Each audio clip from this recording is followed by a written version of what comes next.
not do very well as an MP, but when become a senator or a governor, they do exemplary job. And because they had not been dismissed on grounds of being ineffective or having done any issue that was against the Constitution, that we give them the chance and allow the appointing authority to do as he wishes, Mr. Speaker. Mr. Speaker, I sat in this vetting process, and it has come at the right time when we are reviewing our foreign policy as a country to be able to align to the shifting global dynamics, Mr. Speaker, and to be able to align to our national interests, Mr. Speaker. And that is why these appointments are very, very crucial. Mr. Speaker, the issue of Dr. Karanja, a very, very well-published and renowned academic, Mr. Speaker, has a very wide experience, Mr. Speaker, and it has also come at the right time when we are expecting to hold the Conference of Parties, or what you call COP30, in Belém, Brazil, this year in November, Mr. Speaker. So we are hoping that he will be able to help us also navigate as we send our team to be able to negotiate and make progress for our country. Mr. Speaker, the other thing we were able to raise to Dr. Karanja is specifically of the missions or ambassadorial missions becoming the first stop of our Kenyans who are outside the country, especially students, when they are stranded, when we have issues in other countries. These ambassadors must be reachable, must be accessible, and must be responsive to our citizens outside the country, Mr. Speaker. These ambassadors, permanent rep, and consul generals, Mr. Speaker, are the image that we are projecting of the country and of the president in the outside world.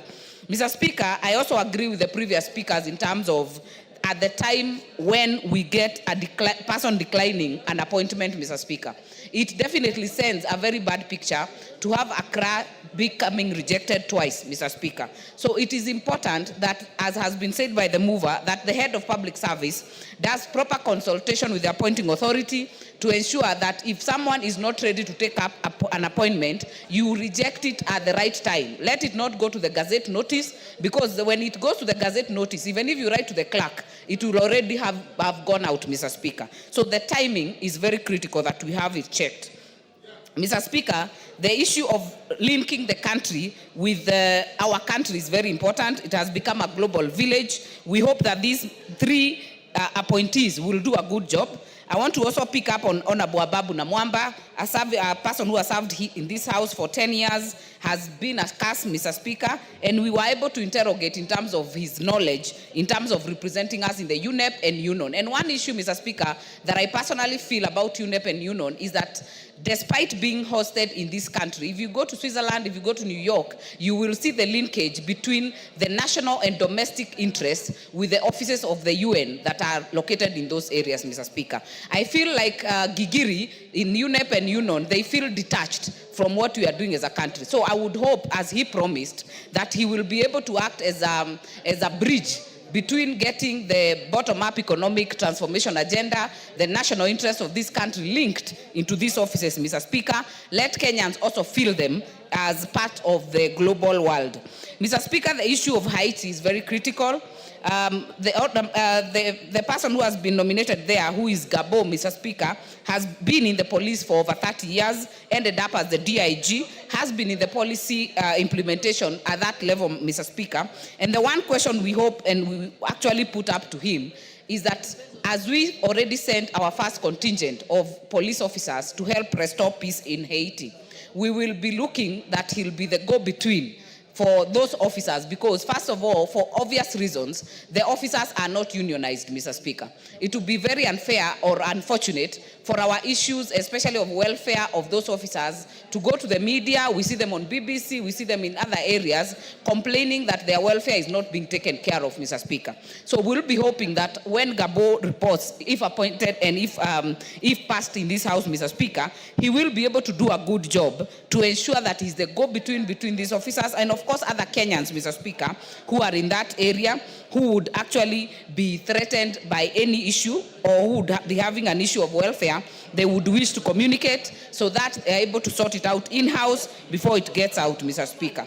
Mr. Speaker, that being said, I hope that we can also as a country be able to develop a foreign policy as it is being done now but through the ministry that is based on fundamental principles of peaceful coexistence so that we can be able to preserve our national security and also have peaceful coexistence in the global world and where we sit. With that, Mr. Speaker, I support. Thank you. Ole Sunguli.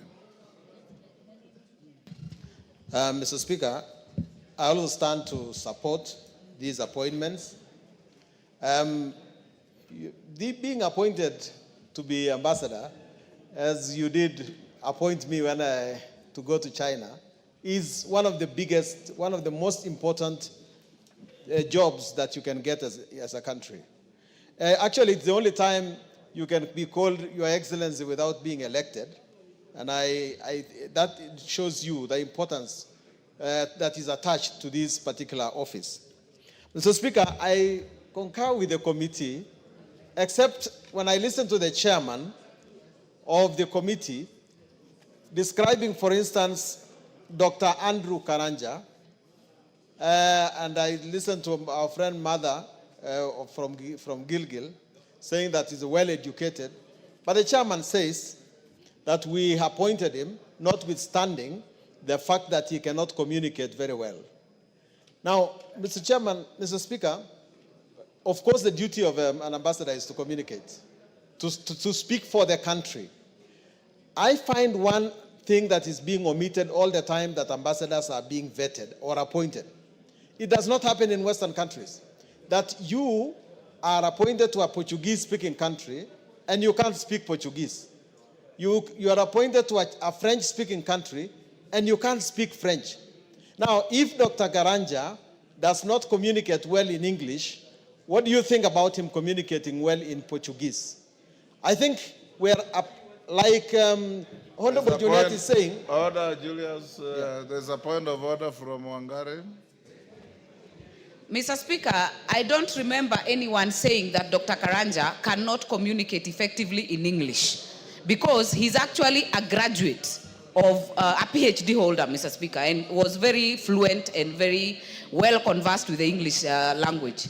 The only issue we had was the issue of speaking in Portuguese, and we've had others who have gone, including yourself, without speaking the local language. Yes, JUNET. Mr. Speaker, of course. Hold on, Sunguli. Yes.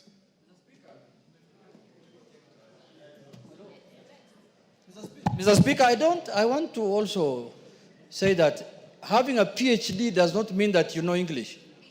You can be having a PhD and you don't know English, because you saw the other day in Eldoret, there was a university that gave honorary degrees of PhDs and people were in goals. How did those people speak English? How can you confirm that those members speak English? Man, it's not. Order, members. Honorable Sunguli, I appointed you to China without you knowing any Chinese language.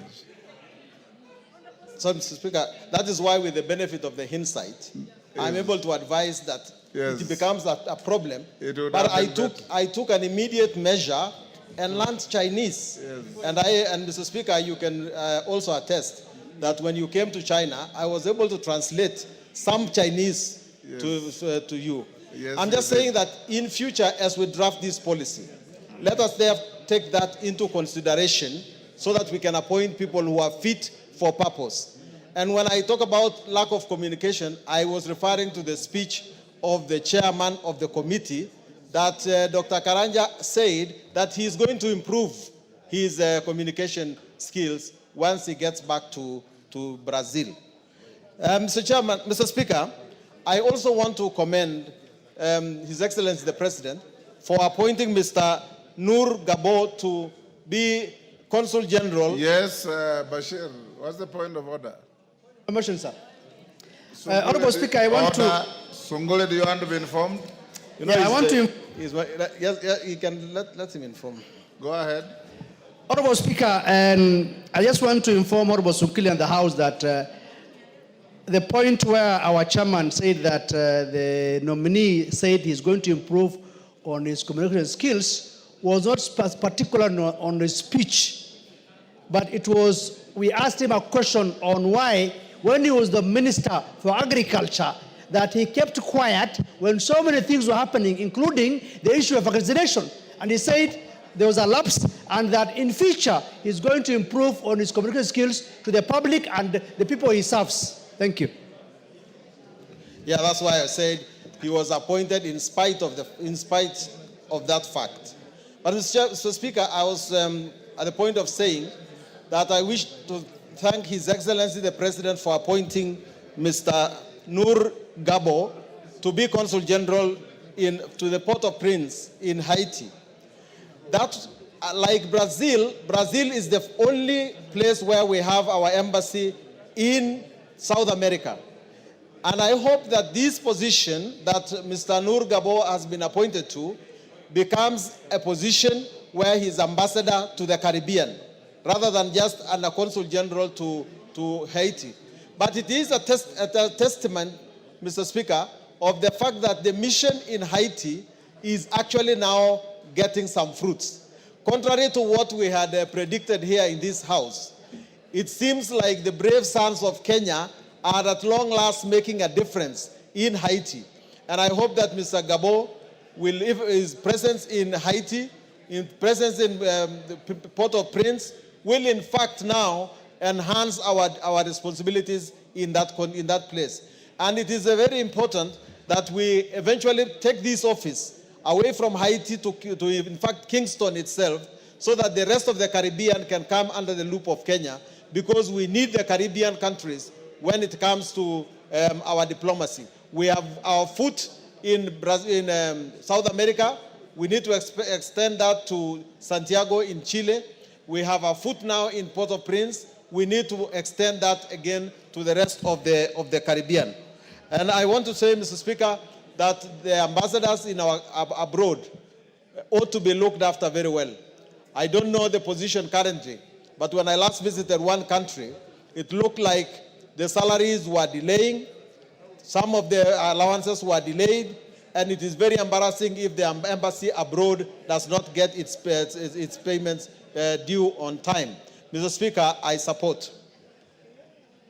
Thank you. Mutunga. Thank you very much, Honorable Speaker, for the opportunity to contribute to the adoption of